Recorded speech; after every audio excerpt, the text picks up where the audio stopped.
Hello again everyone, this is Admin Zero. Here's another motivational or inspiring video.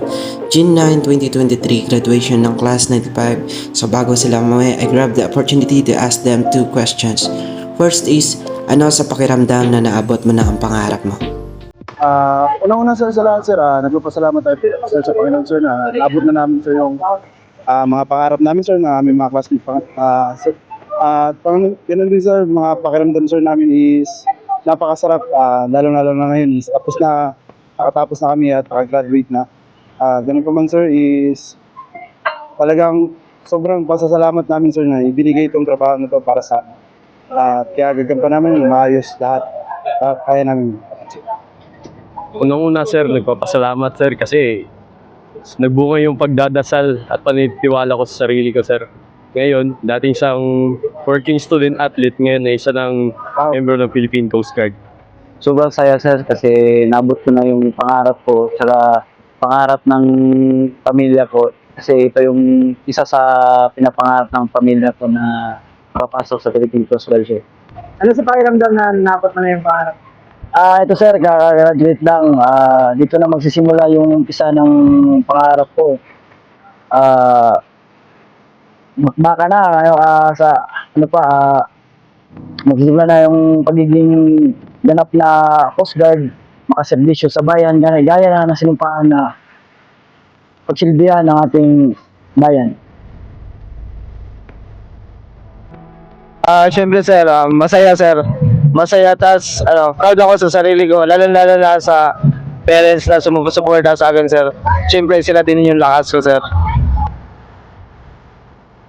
Good morning ma'am, pwede ba kayo maging part ng content ko? Ano ba?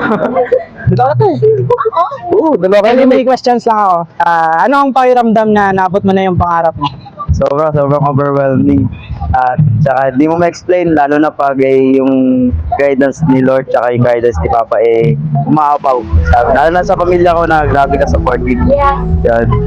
Di ko ma-explain kasi another journey na naman yung darating sa buhay.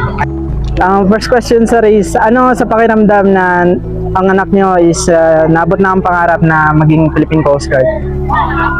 Para sa akin po, isang malaking karangalan na naging kasapis ng Philippine Coast Guard yung anak ko. Ito yung pinapangarap ko para sa kanya. Proud ako sa kanya bilang isang ama. Masaya dahil nabot ko na yung pangarap ko. Lahat ng paghihirap, yung mga struggle na nangyari dito sa loob, parang napalitan rin ng gawa kasi lahat ng mga bagay na parang pinapangarap natin nagkakaroon ng success. Hindi, nagpapasalamat din ako sa aking mga magulang kasi sa suporta nila. Hindi nila ako pinabayaan kahit na ano man yung nangyari dito sa loob o kaya sa labas din. Hanggang ngayon nandito pa rin sila na umaalalay sa akin. Ako po bilang isang magulang, ako po ay sobrang saya po na naabot na po ng anak ko ang kanyang pangarap na matapos na po niya. Ito bilang isang Coast Guard. Pakiramdam ko sobrang saya dahil natupad ko na aking pangarap. Makakatulong na ako sa magulang ko at higit sa lahat sa ating bayan. Sobrang masaya sir pagkat naabot ko ng inaasam-asam ko na pangarap para sa aking pamilya. Higit sa lahat, ito talaga yung nasa puso at isip ko sir na magiging Philippine Coast Guard para magtulong sa ating bayan sir. First of all, siyempre I feel blessed kasi sa katagal-tagal kong hinintay tsaka ang dami kong trabaho na pinasukan, ngayon may stable job na talaga ako. And yun, parang ang blessed din talaga kasi binigay talaga ni Lord yung desire ng heart ko. Walang mapaglagyan ng saya ng aking nararamdaman dahil sa wakas, sa tagal kong nag-aantay, 3 taon din, nakuha ko rin at nakarating din dito. Kapasok din sa Philippine Coast Guard. Salamat sa Diyos. Masarap sa pakiramdam siya. I've been dreaming for this for a long time and I have applied for almost 3 years and now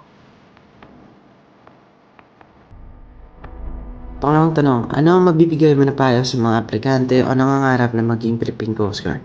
Pinakita naman sir sa mga aspiring na mga Coast Guard sir na gustong pumasok sir sa Philippine Coast Guard. Ang masasabi ko lang sir is unang-una magdasal lahat at tuloy lang ang pag-apply dahil Oo, sa totoo susun is napakahirap para mag-apply pero hanggat sabi nga nila, may tiyaga may nilaga. Tulad ko is almost 6 years na ako nag-apply pero ngayon nandito ako ngayon sa inyong harapan na talaga nagsasabi na right time talaga darating yung para sa inyo pag oras nyo is para sa inyo talaga. Hindi na sir. Papayo ko sa inyo, dasal at tiwala sa sarili. Pag meron kayo nun, si Lord nang bahala na magbigay sa inyo ng taong tutulong sa inyo para maabot ang mga pangarap niyo. Advice ko lang sa mga aplikante na nasa labas, wag lang lumural, tas tiwala lang, dasal, patient, magantay sa tamang oras at panahon. Wag lang sa sarili kasi may Panginoon naman tayo na nag-guide sa atin. Advice ko lang sa inyo, kahit na nakakainit na, kaya ko 3 taon din ako nagantay para lang makamit ko to. Maghintay lang, magdasal. Kaya yan, wag lang sumuko. Dahil darating din ang tamang oras, tamang panahon na pagkakaloob ng Panginoon yung pangarap mo na maging miyembro at maging parte ng Philippine Coast Guard. Yun lang ang quote. Pero kung shoutout. Sino muna siya? Ikaw. Shout out sa pinakamamahal kong company, Charlie Company. Team Alimango. Shout out din sa Charlie Company. Team Alimango. Hi sir. Kung gusto mo. Sa class 95 sa Suzy 2 Manila Sir. Congratulations sa lahat at sa mga gustong pumasok sa Philippine Coast Guard. Faith lang, faith, just tiwala talaga. Kasi 3 years din kami nagantay, sir. Ayun. Hindi namin sinukuhan, sir, hanggang mabot namin to, sir. So, worth it, sir. Solid. Ayun, congratulations. Advice ko na sa huwag silang sumuko. Huwag silang sumuko. Katulad ko rin na 5 years naghintay, di sumuko. Kung may opportunity man na dumating, grab mo lang. Pero yung pag-apply dito ay huwag mong itigil kasi may darating yung panahon na makuha mo rin yung goal mo sa buhay. Ang may papayo ko sa mga aplikante na gustong pumasok o nangangarap din maging Philippine Coast Guard. Magsikap lang sila, magtiyaga, tapos magsipag. Kasi kung susundin nila yung pangarap nila, maabot nila yun. Wala naman pinaghihirapan lahat ng mga bagay. Kung pinapangarap mo naman, magagawa mo din lahat. May bigay ko lang na payo na huwag kayong sumuko. Kasi ganun din ang ginawa ko.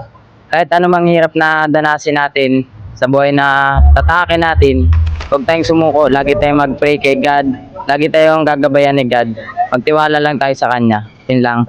Yung mga advice ko lang sa mga aplikante na nag-a-apply ngayon, pagpatuloy nyo lang yung pagtiyaga. Kasi yan talaga yung pinaka-importante, pagtiyaga at saka trust mo sa Panginoon. Kasi hindi magiging madali lahat. Kaya kailangan mo na may Panginoon ka para mas makas pa yung loob mo at mabigay talaga sa'yo kung ano yung gusto mo. Patience is the key. And also, trust the process and trust God. Yun lang, faith lang. And sa parte sa training, trust me, proven and tested, sa utak lang talaga lahat. Kahit anong hirap, kahit anong pasakit pa yan, kahit anong mismo sa pamilya, sa utak lang yan. Trust God lang. Una sa lahat, sir, huwag sumuko. At mananalig lang tayo sa Panginoon. Huwag tayong sumukat, mag-isip kung ano-ano na negatibo. Isipin natin parati yung positibo para makapasok dito sa Philippine Coast Guard. Mahirap pumasok sa government kapag ito ay papasukin mo talaga ang butas ng araw para makapasok ang pangarap mo maging isang Philippine Coast Guard. So ayun, sana na-bless kayo ng video na ito. Huwag na palalo para ipagpatuloy ang inyong mga pangarap.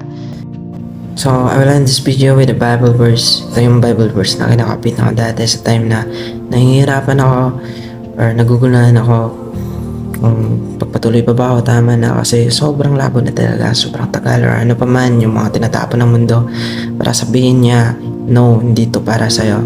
Pero Ito naman yung gustong ipaalala sa iyo ni Lord. Dito makakita sa Jeremiah 29:11.